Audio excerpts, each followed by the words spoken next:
another way of talking about the web is that there are different levels of magnification. For example, supposing you take a piece of embroidery, and here it is, obviously in front of you, an ordered and beautiful object. And then you take out a microscope and you look at the individual threads. At a certain point, as you turn up the microscope, you'll get a hopeless tangle, which doesn't make any sense at all. The wrapped fiber that constitutes the thread is a mess.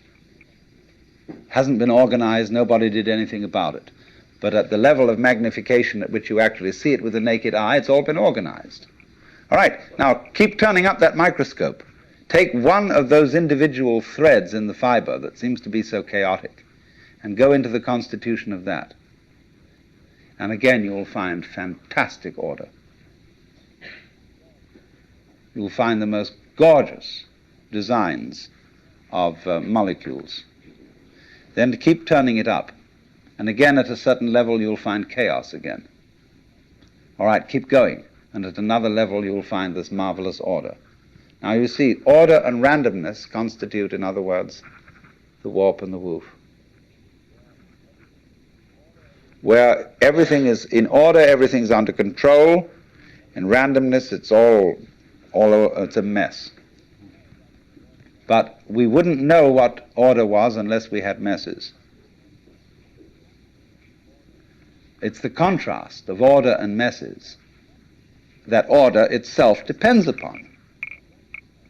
And so in this exactly the same way, it is the contrast of on and off, there and not there, in other words, life and death, being and non-being, that constitutes existence.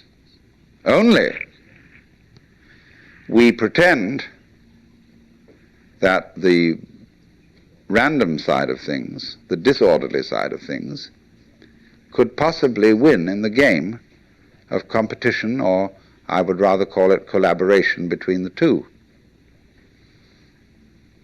When you lose sight of the fact that the order principle and the random principle go together,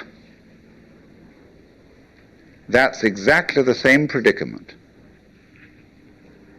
as losing sight of the fact that all individually delineated things and beings are connected underneath. You know, just like mountains stick out of the earth and there's the fundamental earth underneath them, so all of us as different things, we stick out of reality and there's a continuity underneath, but you ignore that, you see. That's the thing that's left out. See, I'm just giving you many examples of the same principle. But really, deep down, we are, each one of us, everything that there is. Doing it this way, and then again that way, and then again another way, and that's what it keeps up doing forever and ever. Only, it has holidays, which are called deaths. You know, in the story of the creation of the world in the Bible, God works for 7 days and rests the seventh. It's necessary to have a holiday. Holiday is holy day. And the Sabbath for the Jews is Saturday, for the Christians is Sunday, because Saturday is the last day of the week, but Sunday is the first day of the week. And it's a slight difference of alteration between a Jewish temperament and a Christian temperament. Some people like to take the holiday and then do the work. Other people like to do the work and then take the holiday. And since the Jews do the work first and then take the holiday, they're always a little up on the Christians in business.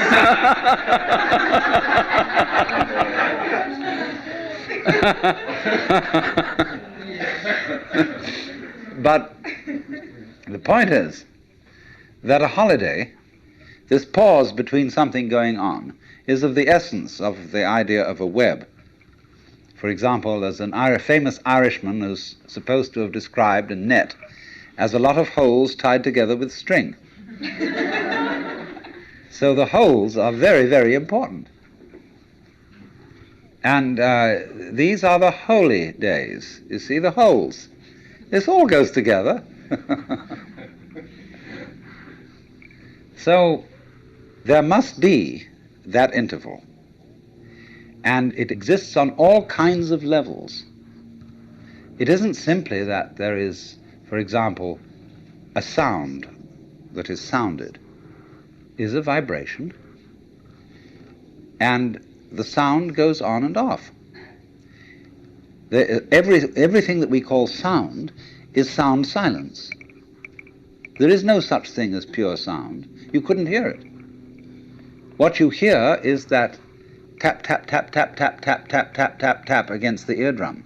But it happens very fast, so that you get more of an impression of sound than you do of silence. But between every little undulation of sound, there is also an interval.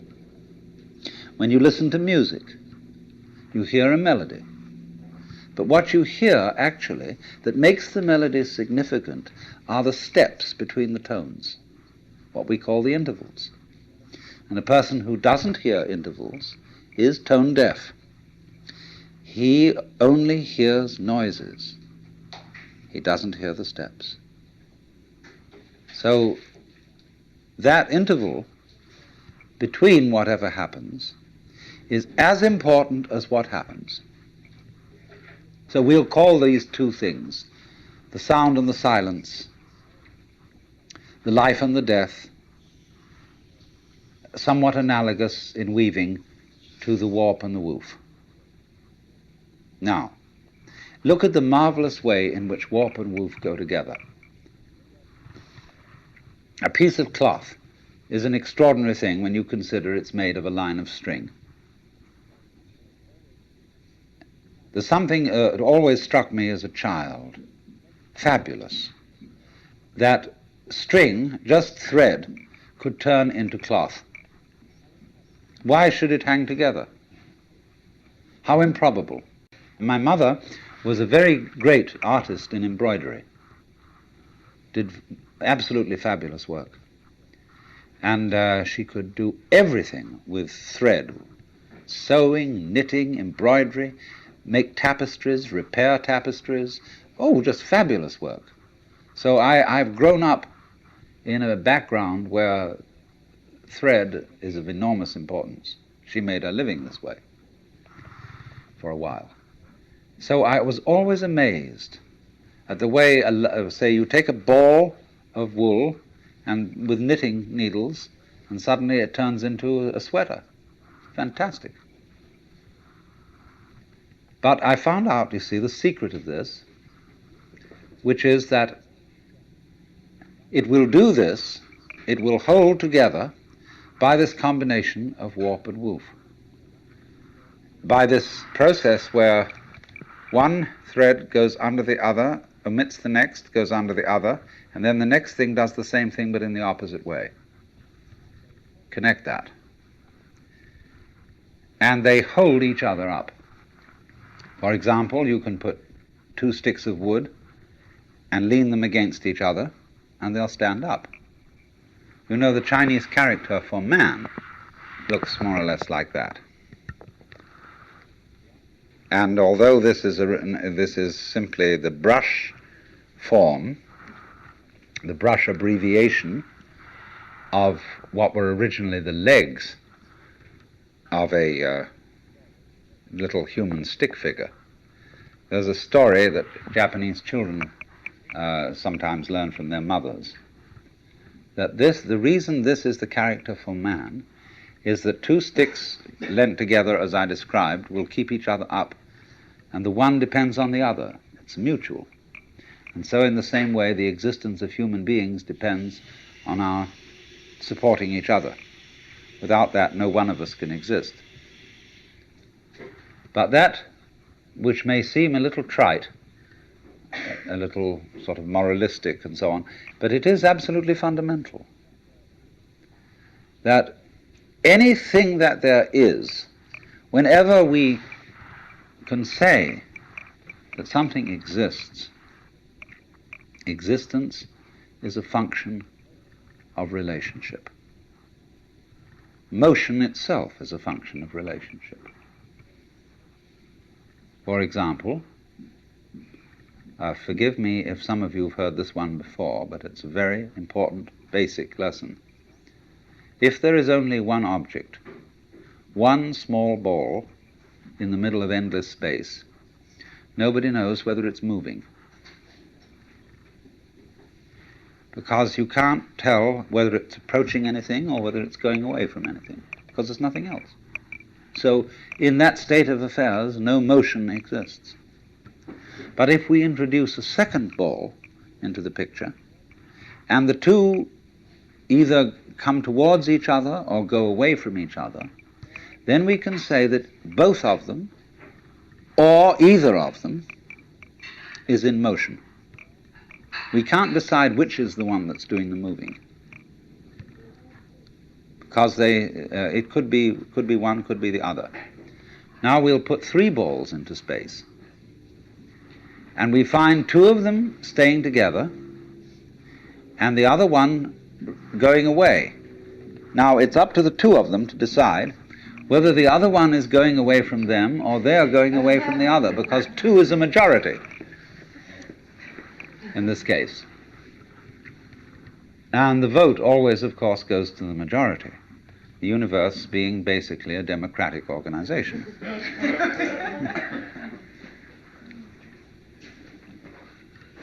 And so it goes. Now, once you've got that, you can see that motion is a form of relationship. All right, let me put it in another way. Energy is a form of relationship. If the universe is basically a play of energy, then you can say energy and relationship go together.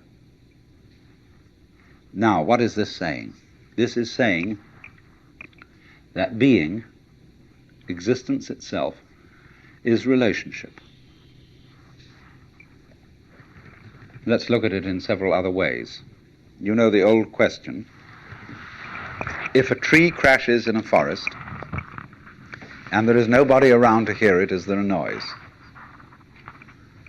This question has been discussed in many futile ways, but noise, basically, is a state of affairs that requires an eardrum and an audio nervous system behind the eardrum. When the tree falls, it makes the air vibrate. If there is anywhere around an ear with the appropriate nervous system, there will be a noise, because noise is a relationship between motion in the air and ears. If there is not any ear around, there won't be any noise, although there will be vibration in the air.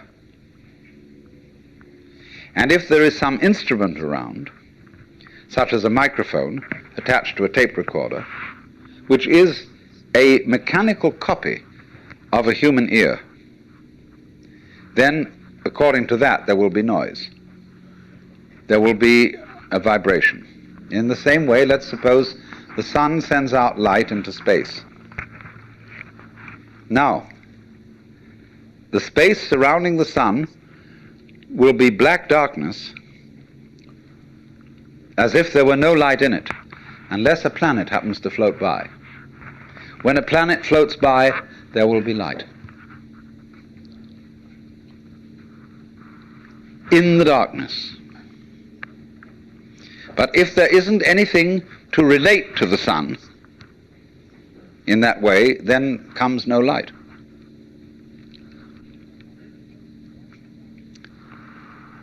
Now this goes right down to the root and ground of everything. It goes down to the essence of your nerves, of your whole being, that it's all an interdependence.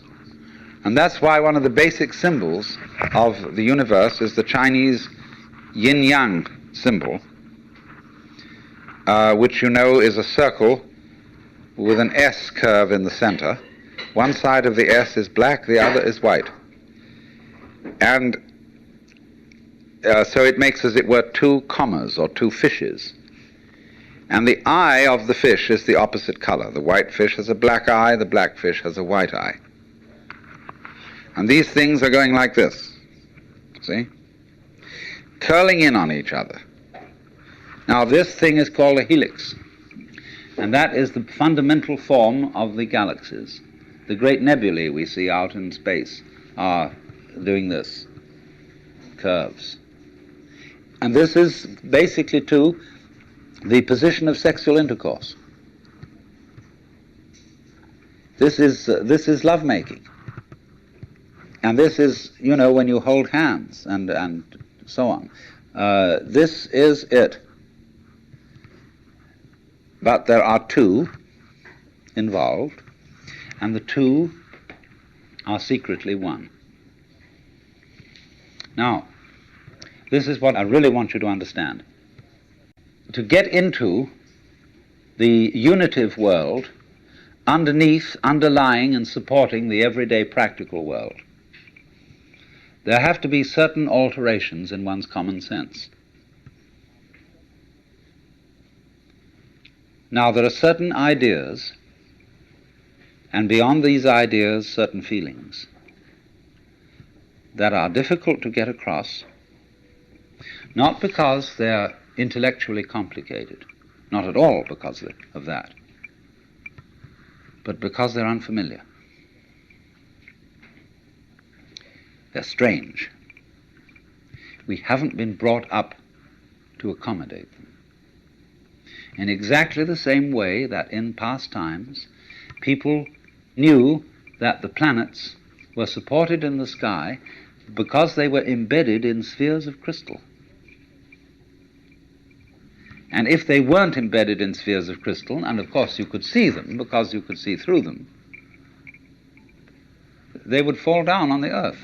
And now when astronomers finally suggested that there were no crystal spheres, people felt unbelievably insecure. See? They had a terrible time assimilating this idea. Now, do you see what it involves to assimilate a really new idea? You have to do quite a flip. For example, there's some people whose number systems only account for quantities: 1, 2, 3, many. So they don't have any concept of four corners to a table. See, a table has many corners. And a pile of pebbles is, in that sense, equivalent in manyness to the four corners of a table. Now they have difficulty, you see, in beginning to assimilate the idea of counting through and numbering all those corners or all those pebbles. But we've done that. And so to us that is perfectly simple. But imagine the kind of mentality, the kind of person to whom that is not simple at all. Well, now, in exactly the same way, there is here what I'm trying to explain, a new idea that most people don't assimilate. And that is the idea of the total interdependence of everything in the world. The Buddhists in Japan call it Jiji-muge. Jiji-muge. Between thing and thing, between event and event, there is no block. And they represent this imagistically as a network. Imagine a multidimensional spider web covered in dew in the morning. And every single drop of dew on this web contains in it the reflections of all the other drops of dew. And of course, in turn, in every drop of dew that one drop reflects, there is the reflection of all the others again. And they use this image to represent the interdependence of everything in the world. In other words, if we give this dewdrop image, if we put it into a linguistic analogy, we would say this: words have meaning only in context. The meaning of any word depends upon the sentence or upon the paragraph in which it's found.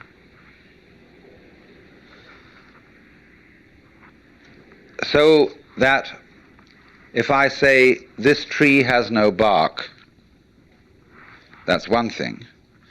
And if I say this dog has no bark, that's another thing. So you see always that the meaning of the word is in relation to the context. Now, in exactly the same way, the meaning as well as the existence of an individual person, an organism, is in relation to the context. You are what you are, sitting here at this moment in your particular kind of clothes, and with the particular colors of your faces and your particular personalities, your family involvements, your business involvements, your neuroses and your everything. You are that precisely in relation to an extremely complex environment. So much so that if, let's take for example this piece of wood that forms a support to the beam out here. Now believe me, this is true. You can see that has little nubbles on it and so on. If it were not the way it is, you would not be the way you are. The line of connection between what is, it is, and you are is very, very complicated.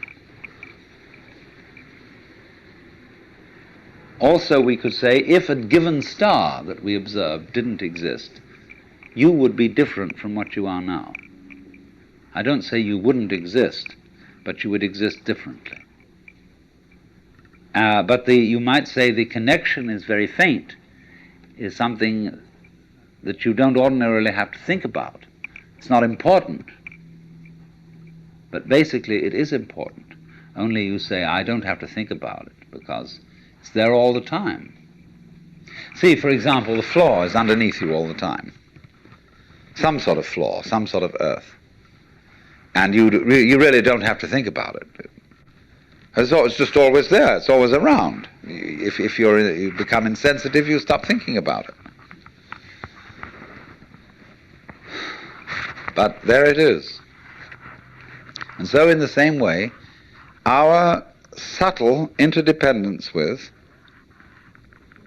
mind you, it's not just our plain existence, it's the kind of existence we have is dependent upon all these things. Also our plain existence, but that gets way down. But the fundamental thing is existence is relationship. In other words, if my finger up here is all alone and the wind doesn't move and nothing touches it, it stops knowing that it's there. But if something comes along and does immediately it's aware that it's there.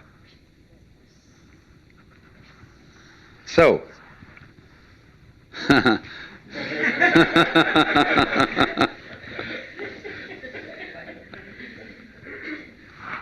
you see, it takes two. We could have so much fun, but it takes more than one. And she don't want it.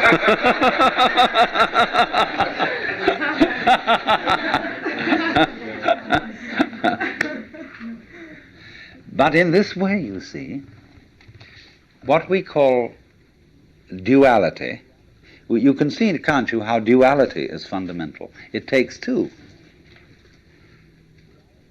But duality is always secretly unity. Take the contrast between the words we use, explicit and implicit. They're very valuable words. What is explicit? What's on the outside? Let's say how we come on publicly. Explicitly, we are thus and so. We have a fight. We're in competition, say, in business, explicitly. But implicitly, we've worked this out, that we've agreed in a secret way that nobody knows about, that this competition is extremely valuable to both of us, Take it politically, for example. Let's take the situation of Russia versus the United States.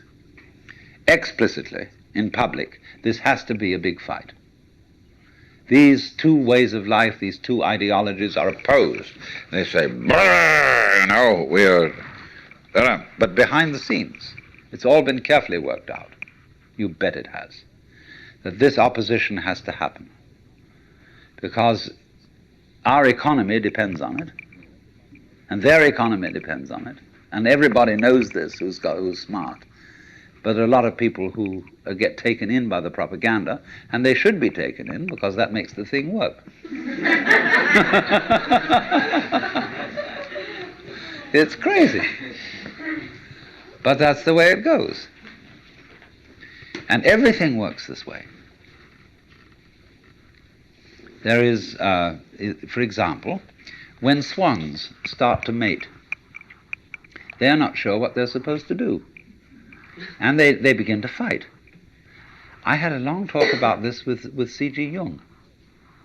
He lived on the edge of Lake Zurich, and he had a little summer house right on the water's edge, and there were many swans there. And I was getting up at the end of a conversation with him, and we were beginning to walk back to the main house, and I said, "Isn't it true that swans are monogamous?" And he said, "Yes, they are."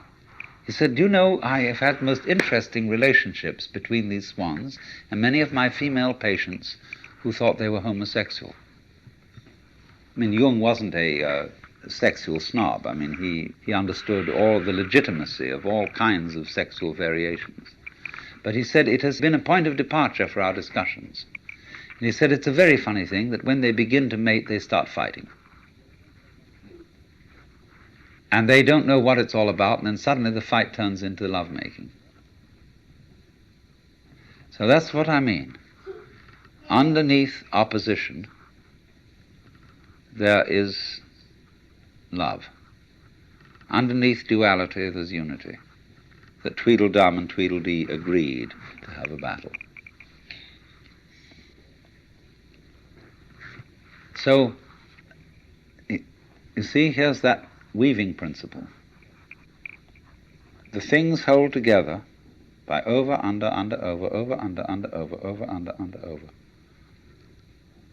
And that creates a stuff, it creates a fabric, it creates clothing, it creates shelter, it creates what we call matter. Matter, mater, mother, and also the same word, maya, illusion.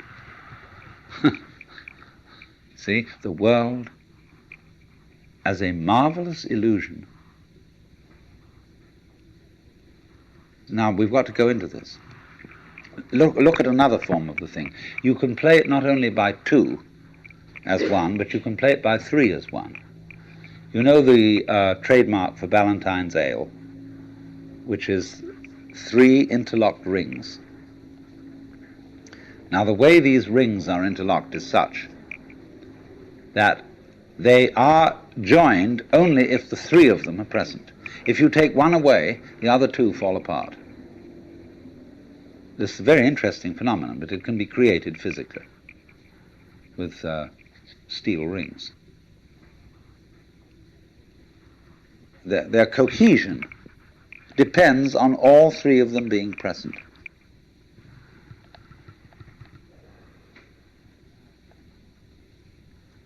Now,